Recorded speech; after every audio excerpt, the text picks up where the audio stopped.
Republicans in the U.S. House of Representatives on Wednesday launched impeachment proceedings against President Biden's top immigration official. The move comes as a bipartisan group of senators negotiate a massive deal that would rework immigration laws in exchange for votes authorizing more aid to Ukraine and Israel. Voice of America's congressional correspondent Catherine Gibson has more. Take a look.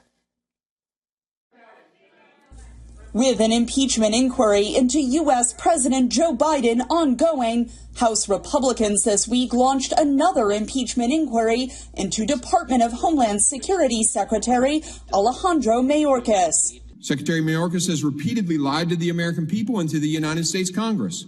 Our investigation uncovered more than 100 instances where Secretary Mayorkas misled the public.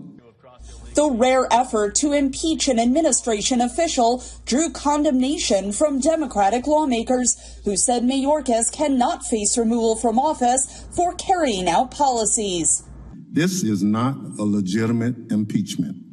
Republicans want to throw political red meat to their base and keep that campaign cash coming. They know their already razor-thin majority is slipping away. Earlier this week, Mayorkas defended his actions, saying the situation at the U.S. border with Mexico is part of an unprecedented level of migration throughout the Western Hemisphere. We now need Congress to do their part and act.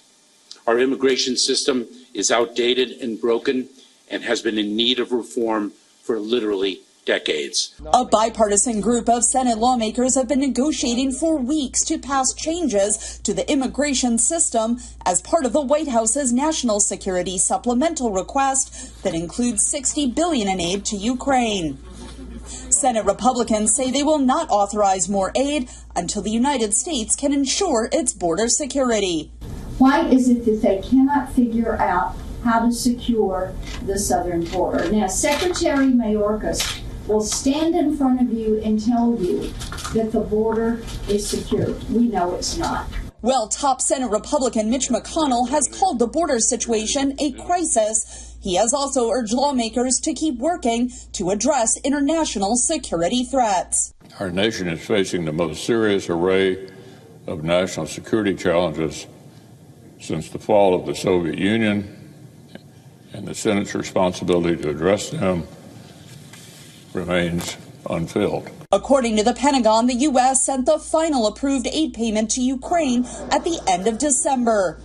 Nearly $14 billion in aid to Israel and funding to combat Chinese influence in the Indo-Pacific is also on hold until an immigration deal can be reached. Passing the supplemental will be America's signal to the world that we will hold the line. Schumer is unlikely to take up a trial of Mayorkas in the Democratic majority Senate if the Republican majority House passes articles of impeachment. Catherine Gibson, VOA News. Voice of America's Jessica Stone is joining us with additional reporting. She's live with us from the White House in Washington, D.C. Jessica, great to see you. We're still talking about another threat of a U.S. government shutdown on the horizon. What are lawmakers doing at this point to avoid something like that? Well, this time we have a staggered set of deadlines. We have 12 total bills of spending that need to be passed. We have one deadline in just 7 days, another deadline at the beginning of February. And really, this is a a calendar game, right? Because there just simply isn't enough time to pass all of these bills. This is a process that normally takes months. We now have days. Over the weekend, though, we did get a development, which is that the House Speaker, Mike Johnson, made a deal with Chuck Schumer, the leader of the Senate, to agree to top-line spending numbers. So they have done that, but he is already under fire by the Republicans in his caucus, particularly the conservative Republicans, who say we can't cut that kind of deal. We need to argue the spending bill by bill, cost by cost. And this, of course, remember, this is how the last Speaker of the House lost his job. So that's what's at stake here for Mike Johnson. They still have a lot of details to work out on spending in order to do that. And again, we are just 7 days away from today from the first set of deadlines in which 4 of those spending bills have to be passed. Yeah, a lot to get done. So what did lawmakers get done this week? Well, they had a lot of conversations about this spending situation, but also we saw that House Republicans moved to hold President Biden's son, Hunter Biden, in contempt of Congress. That carries a 1-year prison sentence, and all of this goes back to the impeachment inquiry into his father, the president, Joe Biden. He took an interesting turn in this story because he made a surprise appearance in front of the very same committee that is trying to hold him in contempt. The issue is basically they want him to testify privately. He wants to testify publicly about allegations that he is influence peddling, using the Biden family name to get favors from foreign corporations. The White House says that President Joe Biden had no knowledge of any of Hunter's business dealings, but this has been going on for months now, and it may well be that he goes on to face these contempt charges. Just yesterday, he had other charges connected to tax filings filed in a California court. So he is definitely facing a number of charges connecting to how he handles finances. But in the meantime, this inquiry into his father on Capitol Hill is moving forward. Possible Chinese attempt to take over self-governing Taiwan has been a threat to the island for decades. It's definitely a topic among candidates in Taiwan's upcoming presidential election. But for some island residents, the threat of a Chinese attack has become more real than ever, and they are taking action. VOA's Elizabeth Lee has the details. At this airsoft gun club, while these students are learning to handle a gun that shoots plastic pellets, Tony Liu has shot with real bullets and experienced war. I bought a plane ticket and went to Ukraine. I didn't tell anyone. These relics, the reminders of the 3 months Liu spent fighting in Ukraine. Since the Russia-Ukraine war, there have been more and more of these civil defense classes. Some people in Taiwan worry if Russia can attack Ukraine, then China could attack Taiwan. Some people take action by learning how to shoot. Others take an interest in using ham radios to communicate. In this classroom at Kuma Academy, students learn how to recognize disinformation, how to survive if basic infrastructure is disrupted, and how to save lives with first aid skills. Most of the students have been women. It's almost like a team of moms. Their motivation to come to class is they want to know in extraordinary situations, including war, what can they do? How can they protect their family? The history between Taiwan and China stems from the Chinese Civil War that ended more than 70 years ago. The communists won, and the ruling nationalist government retreated to Taiwan.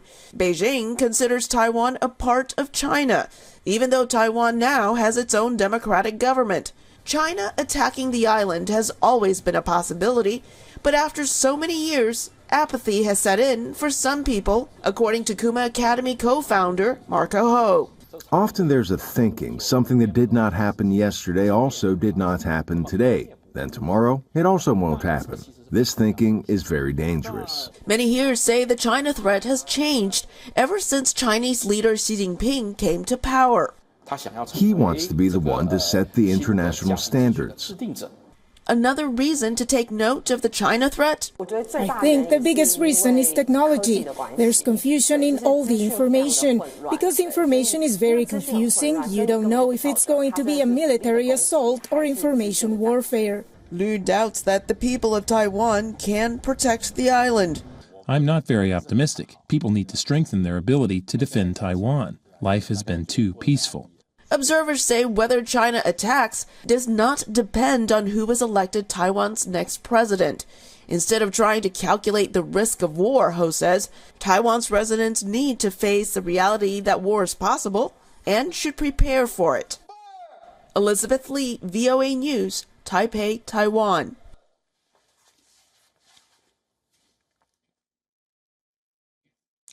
Okay, VOA's Jessica Stone is still live with us from the White House. Jessica, Washington has warned Beijing against meddling in Taiwan's elections.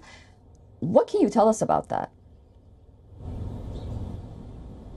Well, you heard Elizabeth Lee talk about noticing and learning about disinformation, and that is obviously also going on in this election, something that the U.S. is warning Beijing about, but something that Beijing is also warning the U.S. about in return. A State Department spokesperson telling VOA on Monday that the U.S. opposes any, quote, outside interference or malign influence. And this warning comes as China really steps up its air and sea patrols around Taiwan. The Taiwanese Defense Ministry has cited numerous balloon crossings from west to east, from east to west, across the Taiwanese military installations on the island. Washington says the Taiwan Strait is an international waterway and it should stay that way. It should not succumb to additional patrols, where Washington says Chinese patrols are increasing instability for global trade. And Taiwan's defense ministry calls those balloon incidents, quote, psychological warfare. So President Xi Jinping has said that in a New Year's address that the, quote, reunification of the motherland is inevitable. So we had this increase in rhetoric, increase in military activity from China going into Saturday's elections. Beijing does not rule out a takeover of the self-ruled island by force. And meantime, China also, again, warning Washington not to interfere, both in the information space, but also, obviously, with additional military sales to Taiwan. Susan? Yeah, and what are Washington's concerns about the impact of Taiwan's upcoming elections on U.S.-China relations? Yeah, we've really seen this issue come up and be a focal point in the relationship between the U.S. and China, really a focal irritant, because we have seen increased U.S. military sales to Taiwan. And every single time that happens, we have a big reaction from Beijing. And so the sovereignty of Taiwan, a big issue in the relationship. Beijing repeatedly accusing Washington of supporting Taiwan's independence. The stated position by the U.S. government is not a position in favor or against independence, but simply that the U.S. is committed to giving Taiwan what it needs to provide for its own self-defense.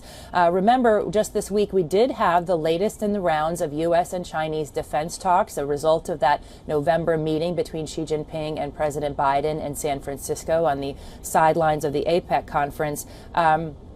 And so that is moving forward. But afterwards, we heard the Chinese Defense Ministry say that the U.S. should stop arming Taiwan, and they consistently maintain that position. The key problem here in the U.S.-China relationship is that analysts are concerned that the increased need of Taiwan to self-defend is going to start a cycle of the U.S. further arming Taiwan and incurring more of Beijing's ire.